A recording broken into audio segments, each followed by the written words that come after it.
Hello everyone, and thank you so much for tuning in to ChasingCinema.com's official YouTube channel. My name is Jacob Tiranno, and you are probably wondering, where have I been?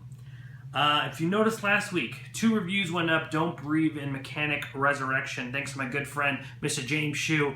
He reviewed those movies for you guys because I've been really under the weather. I don't want to get into details, but I've had something which is considered semi-serious. I am feeling better. I'm not 100%. I'm still kind of going through this issue. But just know, it's nothing super serious, but it did take me out of the game for a little bit, amongst a bunch of other things, including family stuff. But I don't want to get into that. Just know today is September 2nd, and before I hop into this, I got to recap everyone on some stuff. So, obviously in the thumbnail you saw me point to Gene Wilder. The legend Gene Wilder passed away this week, and this week meaning September 2nd. So today's September 2nd, but you're probably thinking, well, Jake, this is your week 33 update, which should have been published last Monday. That's right, guys. So I'm basically 2 weeks behind in my update. So today I'm doing week 33 and week 34, and then next week when we'll do week 35 and we'll be all caught up. Because remember, I watch a week and then I publish the week after. So don't be confused by that. Yes, Gene Wilder has passed away. I actually had the opportunity to write a touching tribute to Gene, as well as talk about him on the radio. Make sure to tune into those links right up when you click that white eye. But now that you know and you're kind of brought up to speed, let's hop into week 33 of the 365-day movie challenge update. Okay, this week didn't start off having a theme because I was going to so many screenings, but I eventually turned it into kind of a themed week of serial killer documentaries.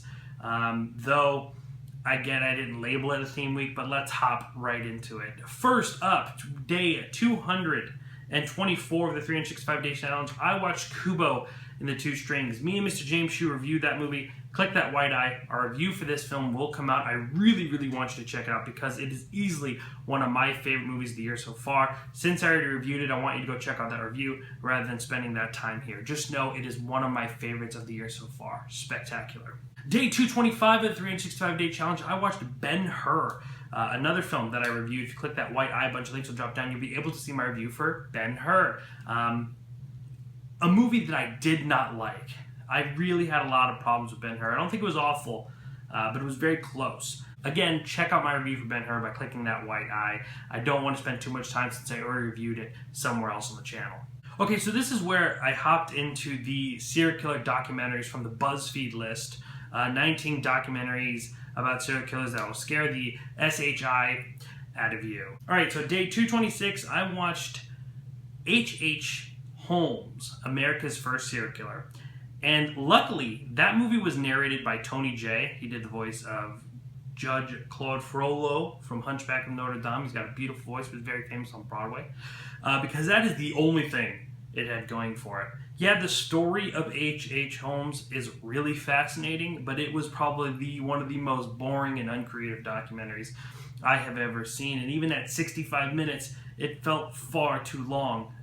It is honestly, I think it would be way more entertaining to read about it, and that's not a slam to reading, but I mean, I would have rather just read about it than watch that documentary. It just feels like one of those documentaries you'd watch for school that was published by a school company or a learning company that just show pictures and then narrate over it. It just really didn't have any energy to it at all. It was lifeless. And look, then again, there was no opportunity to actually have this old footage because it took so long ago, but the interviews, everything just felt so stale. Day 227 of the 365-day movie challenge, I watched another documentary from that list called the Jeffrey Dahmer Files. And this is another documentary about an incredible, intriguing, and horrifying person, but it really kind of fails to translate as a film. It's a very basic documentary, just interviewing different people and some archive footage to describe him. And it oddly attempts to reenact Dahmer, like running errands. So we'll have these interviews, we'll have these people talking, and then we have this person who plays Dahmer, who's like running around to the pet store and things like that. And it just feels so, that section of it feels so out of place, and it doesn't work. You're just like, why is this in here? Why do we have an actor in this documentary playing Dahmer? I think they were just really running out of stuff to put in between, and to make it a full movie, they just kind of threw that in there. And if you don't or you aren't familiar with the Jeffrey Dahmer Files, then it's probably fascinating for you guys. But for me, I went through this huge phase where I was really into serial killer studies. I really studied a lot of different serial killers. Bar none, the Aileen Wuornos stories are the best. Monster, if you've not seen that film, where at least Charlize Theron plays him, is amazing. And the two documentaries, The Selling of a Serial Killer and The Life and Death of a Serial Killer, both I believe are on Netflix, are phenomenal. Make sure to go check those out.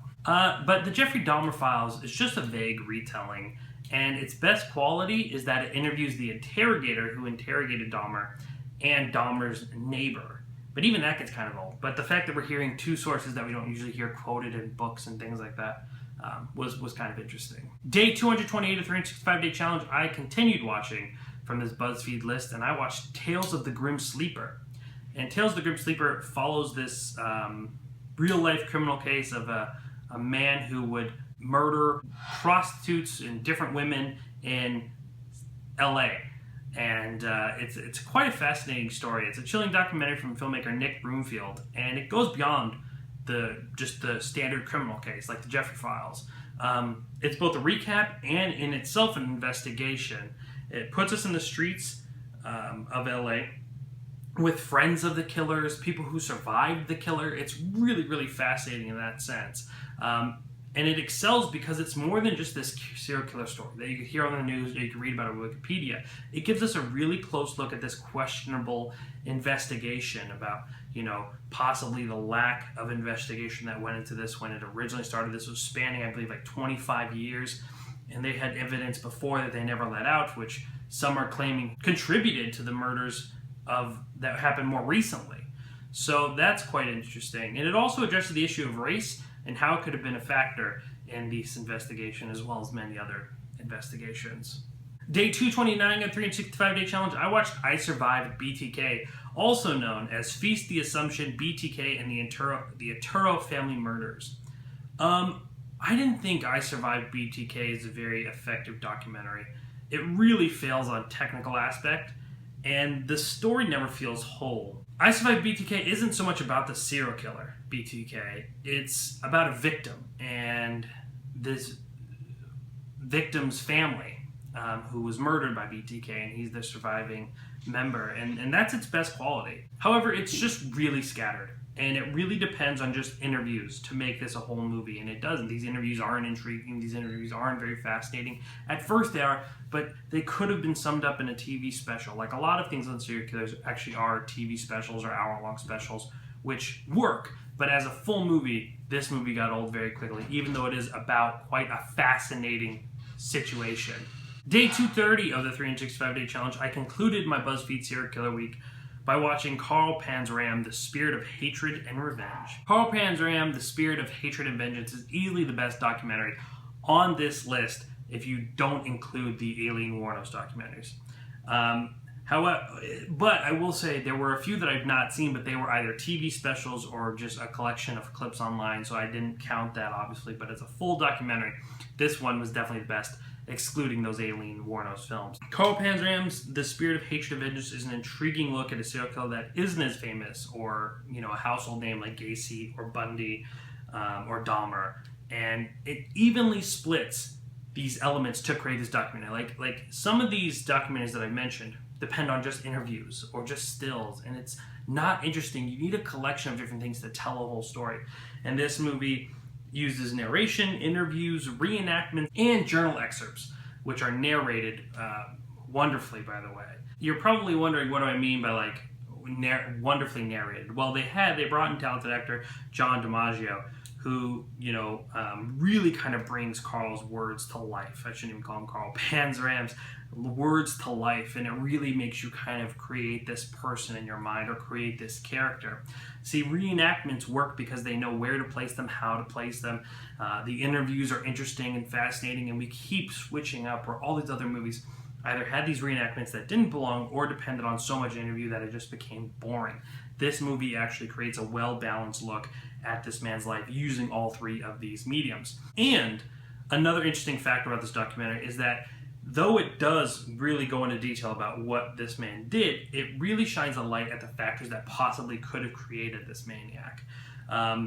They accuse psychology, environment, but mostly our failed prison system, in which could have led Carl Panzam to the crimes that he eventually committed. And that thought is quite fascinating. That documentaries went above just like, oh, here are the facts. Here are the facts, and this is why we think it is this way. Just like The Grim Sleeper, which was a good but not as good documentary that goes, this is what happened, and this is why we think it took them so long to capture him. Because these documentaries asked more questions, they were more entertaining. So that's going to wrap it up for this week. Guys, again, thank you so much for tuning in, and thank you so much for being fans. I'm sorry I've been gone for these past 2 weeks. Like I said, I've been dealing with a lot, but I am back. I'm going to try to hop on the wagon, get you guys your movie reviews, get you guys your weekly updates. Make sure to tune in to Week 34 update, which is going to be published at the same time this one is. Click that white eye. It's Kevin's week. It's a lot of fun. Make sure to tune into that. Check out the reviews and everything else that I posted up here in the white eye. Give this video a thumbs up if you've enjoyed it, and also make sure to never miss a video by hitting that subscribe button. Ladies and gentlemen, my name is Jacob Tiranno, and please continue chasing cinema.